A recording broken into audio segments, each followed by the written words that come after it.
ఈ ఆవు రాత్రి ఈనిందని, పాలిచ్చిన తర్వాత సాయంత్రంకి ఇలా స్పృహ లేకుండా పడిపోయిందని, కాల్షియం మస్తు జల పెట్టినా సరే నయం కాలదని మందులు చెప్పమని అడిగారు.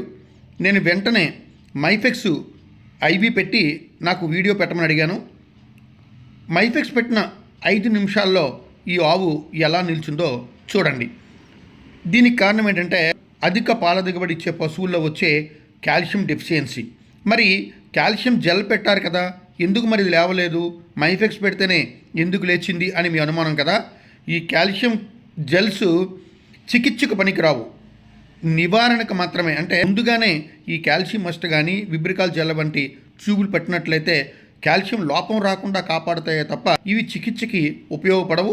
మైఫెక్స్ ఎక్కించిన తర్వాత ఆవు నిలబడినప్పటికీ జెల్సుల్ ఎంపీఎస్ 200 ml, ట్రైబివెట్ ఏవిలు 10 ml చొప్పున ఇంజక్షన్లు వేయమని చెప్పాను.